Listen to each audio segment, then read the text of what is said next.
माहिती असतं ना हे असं काहीतरी होईल तर नसतं केलं मी. आणि हो, मी जेवण पाठवलं नाही, माझी चूक झाली, मला मान्य आहे. मला वाटलं त्यांच्या रेस्टॉरंटमध्ये मिळेल ना त्यांना जेवण. तुम्ही बोलता का? मला फक्त 2 मिनिटं बोलायचंय त्यांच्याशी. शांत राहा आधी. तू जे काही केलेलं आहेस ते का केलंयस ते मी समजू शकते बाळा. बरोबर आहे, ह्या प्रेमाच्या नात्यामध्ये कोणीतरी पुढाकार घेणं गरजेचं असतं. आपल्या मनातली भावना समोरच्यापर्यंत पोहोचवणंही तितकंच गरजेचं असतं. पण त्याचबरोबर एकमेकांना वेळ देणं देखील गरजेचं असतं की नाही. अभिरामला थोडा वेळ दे. अगं रागात आहे तो, शांत झाल्यावर बोलेल तुझ्यासोबत. आजी प्लीज, फक्त एकदा तुम्ही सांगा ना त्यांना. अशी का करतेस तू? मी बोलेन त्याच्यासोबत. तू जा आधी, खाली जा, आराम कर, माझ्या रूम मध्ये जा तू. नाही नाही, मी कुठेही जाणार नाही, मी इथेच थांबणार आहे. करू नकोस तिला. आजी प्लीज.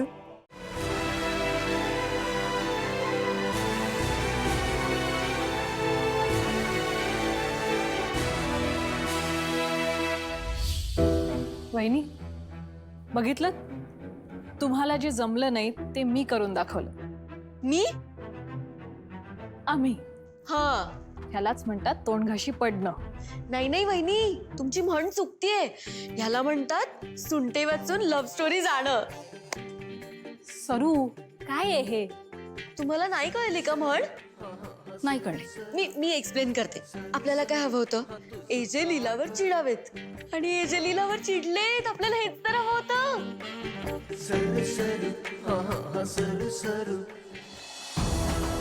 लीला सारख्या वेंधळ्या, चाइल्डिश वागण्याचा जराही पोच नसणाऱ्या मुलीला एजे कधीच मनापासून स्वीकारणार नाही, हे मला आधीपासूनच माहीत होतं.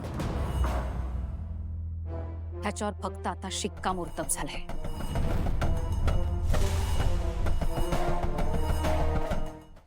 हे बघ बाळा, मी तुझ्या बिझनेस बद्दल कधीच काही बोलत नाही. आणि आपल्या मुलांच्या संसारामध्ये मर्यादेच्या पलीकडे ढवळाढवळ करायची नाही, हेही मला कळतं, समजतं. आज तुझे महत्वाचे पाहुणे आले होते ना, आणि त्यांच्यासमोर तुझी पंचायत झाली म्हणून तू लीलावर चिडलास. बरोबर आहे, अगदी बरोबर आहे. चुकलीच नाही लीला. अभिराम, मला फक्त एवढंच म्हणावं असं वाटतं की तिने हे असं का केलं? काय हेतू होता तिचा या सगळ्या मागे? कशाला करायचं तिने?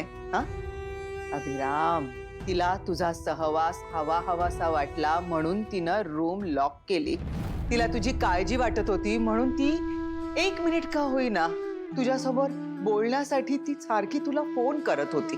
पण तू चिडलास म्हणून मग तुझी माफी मागण्यासाठी तिनं हे असं डब्यामध्ये सॉरीची चिठ्ठी लिहिली. हे सगळं करण्यामागे तिच्या डोक्यात तू तिचा नवरा होतास, हक्काचा कोणीतरी होतास, म्हणून तिने हे सगळं केलं रे. आता यात तिचं काय चुकलं तूच सांग. तुला मी आधी देखील म्हटलंय ना अभिराम, लीलासाठी हे पहिलं लग्न आहे, त्यामुळे या सगळ्या गोष्टी होणारच, साहजिकच आहे. आणि बरोबर आहे, ते काय चुकलंय? ती तुझी बायको आहे, तिला तिचा हक्क मिळायला हवा ना. तिच्या जोडीदारानं तिला समजूत घ्यायला हवं. बस एवढीच माझी माफक इच्छा आहे, बाकी काय? बाकी तू समजूतदार आहेस.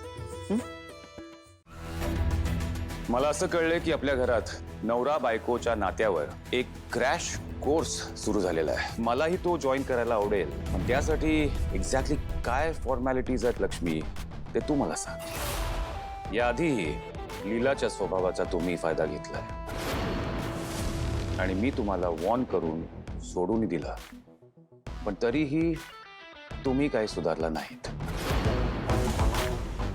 लीलाला ट्रेनच करायचं असेल तर तिला गाईड करा, मिसगाईड नाही.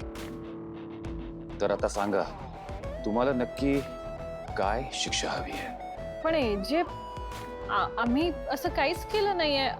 आम्ही इनफ Lakshmi. Say sorry to Leela. हा, सॉरी. सॉरी लीला. असं नाही. ज्या क्रिएटिव्ह पद्धतीने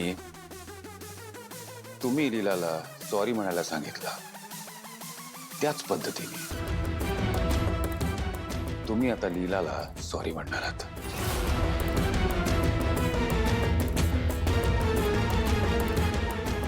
लीला,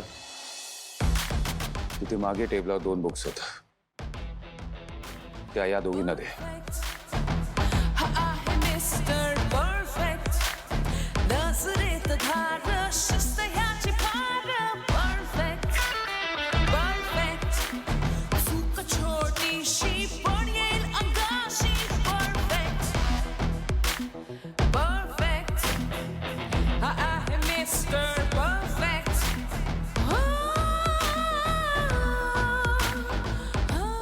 यात तुम्ही तुमच्या क्रिएटिव्ह पद्धतीने लीलाला सॉरी म्हणायचं आणि लिहायचंय की लीला वी आर सॉरी आणि परत आम्ही असं वागणार नाही. आम्ही लीलाला सॉरी म्हणायचं, ते पण लिहून? मी लीलाला बाहेर घेऊन चाललोय. मी येईपर्यंत हे काम झालं पाहिजे. हं?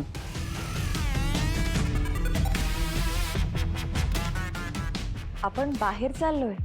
तुला हवं होतं ना की आपण दोघं टाइम स्पेंड करावं.